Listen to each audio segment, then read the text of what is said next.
Hello dear students, welcome back to organised knowledge channel. और आज की जो वीडियो है उसमें डिस्कस करेंगे assessment worksheet number 11 for class 9th। विषय सामाजिक विज्ञान है और ये वर्कशीट आपके लिए 28 दिसंबर 2021 के लिए शेड्यूल की गई है।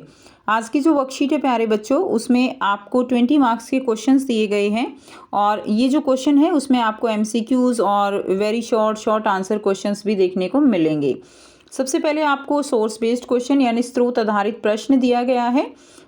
इसको पढ़ेंगे और फिर क्वेश्चंस के आंसर करेंगे। वर्कशीट शुरू करने से पहले प्लीज़ चैनल को सब्सक्राइब कर दीजिए, बेल आइकन को भी प्रेस कर लो ताकि आपको आने वाली वीडियोस की नोटिफिकेशन वो समय से मिल जाए। देखिए आज की जो वर्कशीट है उसमें क्या दिया गया है। नीचे दिए गए स्रोत को ध्यानपूर्वक पढ़िए और प्रश्न संख्या 1 से 4 के सही उत्तर वाले विकल्प के गोले को काला कीजिए। तो आपको इसको पढ़ना है और फिर आंसर देने हैं। जब बोल्शेविक ने जमीन के पुनर्वितरण का आदेश दिया तो रूसी सेना टूटने लगी। ज़्यादातर सिपाही किसान थे, वे भूमि पुनर्वितरण के लिए घर लौटना चाहते थे, इसलिए सेना वो छोड़कर जाने लगे। तो वो क्या हो गया कि वो अपने घर छोड़कर सेना को और वो वहाँ पर जाने लगे। गैर बोल्शेविक समाजवादियों, उदारवादियों और राजशाही के समर्थकों ने बोल्शेविक विद्रोह की क्या की, निंदा की। उनके नेता दक्षिणी रूस में इकट्ठा होकर बोल्शेविकों, जिनको क्या कहा जाता था, रेड्स कहा जाता था, उनसे लड़ने के लिए टुकड़ियां वो संगठित करने लगे। 1918 और 1919 में रूसी साम्राज्य के ज़्यादातर हिस्सों पर सामाजिक क्रांतिकारियों को ग्रीन्स कहा जाता था और जार समर्थकों को व्हाइट्स कहा जाता था, उनका नियंत्रण रहा। उन्हें फ्रांसीसी, अमेरिकी, ब्रिटिश और जापानी टुकड़ियों का भी समर्थन मिल रहा था। तो किसका समर्थन मिल रहा था? फ्रांस, अमेरिकी, ब्रिटिश और जापान, सबका समर्थन किसके साथ था? ग्रीन्स और व्हाइट्स के साथ था। ये सभी शक्तियां रूस में समाजवाद के फलते फूलते नहीं देखना चाहती थी। इन टुकड़ियों और बोल्शेविक के बीच चले गृह युद्ध के कारण लूटमार, डकैती और भूखमरी जैसी समस्याएं बड़े पैमाने पर फैल गई थी। व्हाइट्स में जो निजी संपत्ति के हिमायती थे, उन्हें जमीन पर कब्जा करने वाले किसानों के खिलाफ काफ़ी सख्त वो रवैया अपनाया था। उनकी इन्हीं हरकतों के कारण तो गैर बोल्शेविकों के प्रति जन समर्थन और भी तेजी से घटने लगा। यानी जो बोल्शेविक नहीं थे उनके, अब देखिए बोल्शेविक ने जो किसान हैं उनको ज़मीन पुनर्वितरण के लिए एक तरह से सीज करने के लिए बोल दिया था। अब जो गैर बोल्शेविक थे उनके खिलाफ क्या होने लगी, जनता उनके खिलाफ होने लगी। जनवरी 1920 तक भूतपूर्व रूसी साम्राज्य के ज़्यादातर हिस्सों पर बोल्शेविकों का नियंत्रण कायम हो चुका था। उन्हें गैर रूसी राष्ट्रवादियों और मुस्लिम जदीदियों की मदद से यह कामयाबी मिली थी। जहां रूसी उपनिवेशवादी ही बोल्शेविक विचारधारा के अनुयायी बन गए थे, वहां यह मदद काम नहीं आ सकी।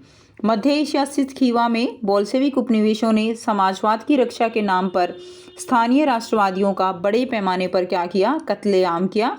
ऐसी हालात में बहुत सारे लोगों को यह समझ नहीं आ रहा था कि जो बोल्शेविक सरकार है वो क्या चाहती है।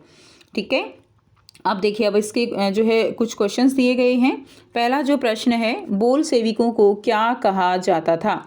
तो बच्चों बोल्शेविकों को क्या कहा जाता था? व्हाइट्स, ग्रीन्स, ब्लूज या रेड्स? तो हमने अभी पढ़ा जो बोल्शेविक थे उनको रेड्स कहा जाता था। क्लियर?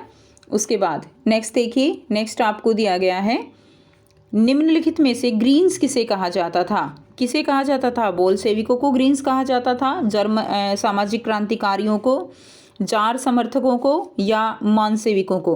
किसको ग्रीन्स कहा गया? तो सामाजिक क्रांतिकारी जो थे उनको ग्रीन्स कहा जाता था। ठीक है, बोल्शेविक क्या थे? बोल्शेविकों को क्या कहा जाता था? बोल्शेविकों को रेड्स कहा जाता था, ग्रीन्स कहा जाता था सामाजिक क्रांतिकारियों को, और जो व्हाइट्स हैं वो थे जार समर्थक। ठीक है, प्रश्न 3 देखिए, इनमें से किसने बोल्शेविकों का समर्थन किया? किसने बोल्शेविकों का समर्थन किया? जदीदियों ने, जार समर्थकों ने, सामाजिक क्रांतिकारियों ने, या इनमें से कोई नहीं? तो जो बोल्शेविक थे उनका समर्थन जदीदियों ने किया था। वो इस्लाम का आधुनिकीकरण करना चाहते थे, जिसके कारण उन्होंने उनका साथ दिया था। ठीक है, प्रश्न 4 है, निम्नलिखित में से कौन सा देश बोल्शेविकों के खिलाफ था? तो कौन सा देश बोल्शेविकों के खिलाफ था? ऑप्शन आपको दिए गए हैं, फ्रांस, अमेरिका, ब्रिटेन, उपरोक्त सभी। तो ये सभी देश जो है बोल्शेविकों के खिलाफ थे। तो इसमें आपका आंसर उपरोक्त सभी आ जाएगा। नेक्स्ट देखिए, उसके बाद आपको दिया गया है प्रश्न 5, 6, 7 आपके 2 मार्क्स के रहेंगे, 8, 9 आपके 3 मार्क्स के हैं और जो 10th क्वेश्चन वो आपका 4 मार्क का रहेगा। प्रश्न 5 है, रूढ़िवादी और रेडिकलों के बीच अंतर बताइए। तो आपको रूढ़िवादी और रेडिकल्स के बीच में अंतर लिखना है। रूढ़िवादी ये परंपरा राजतंत्र चर्च के पक्षधर थे और ये बदलाव नहीं चाहते थे, और अगर बदलाव चाहते भी थे तो बहुत धीरे धीरे बदलाव जो है वो चाहते थे, और चाहते थे कि जो पुरानी संपत्ति है उसका आदर होना चाहिए। रेडिकल कौन थे? जो बहुत ही उग्र स्वभाव के थे, ये समाज में तेजी से बदलाव चाहते थे और इसके लिए क्रांति के पक्षधर थे। ये लोकतंत्र के समर्थक और राजतंत्र के विरोधी थे। नेक्स्ट देखिए, खूनी रविवार की घटना का वर्णन कीजिए। तो 22 फरवरी 1905 को रूस की जार सेना ने मजदूरों और उनके बच्चों के जो है एक शांतिपूर्ण प्रदर्शन पर गोलियां बरसाई। इस घटना में क्या हुआ? इस घटना में सैकड़ों लोग जो है वो मारे गए। ठीक है, ये लोग जो है याचिका देने के लिए गए हुए थे जार को। तो ये उस दिन चूंकि क्या था, रविवार था, इसीलिए यह घटना खूनी रविवार के नाम से जानी जाती है। नेक्स्ट देखिए, प्रश्न 7 है, रूस के ऊपर प्रथम विश्व युद्ध का क्या प्रभाव पड़ा। तो रूस में प्रथम विश्व युद्ध का क्या प्रभाव पड़ा था? रूस में जो है अनाज की कमी हो गई। ठीक है, उसके अलावा और क्या जो है प्रभाव पड़ा? मजदूरों की कमी से औद्योगिक उत्पादन भी क्या हो गया, ठप हो गया, क्योंकि काफ़ी सारे सैनिक जो है वो भेज दिए गए थे वहाँ पे युद्ध में। उसके बाद नेक्स्ट देखिए, महंगाई और निर्धनता में क्या हुई? बढ़ोतरी हुई। नेक्स्ट देखिए, प्रश्न 8 है, यूरोप में समाजवादी विचारों के प्रचार प्रसार में औद्योगिकीकरण की भूमिका का विश्लेषण कीजिए। तो देखिए आंसर रहेगा, औद्योगिकीकरण से रूस में एक नए वर्ग, श्रमिक वर्ग का उदय हुआ। श्रमिकों के हालात दयनीय थे, इसलिए उनका झुकाव समाजवादी विचारों की ओर हुआ। आगे चलकर यही श्रमिक वर्ग ही रूसी क्रांति और समाजवाद के क्या बने थे? सूत्रधार बनते हैं। क्वेश्चन नंबर 9 है, समाजवाद की महत्वपूर्ण विशेषताएं लिखिए।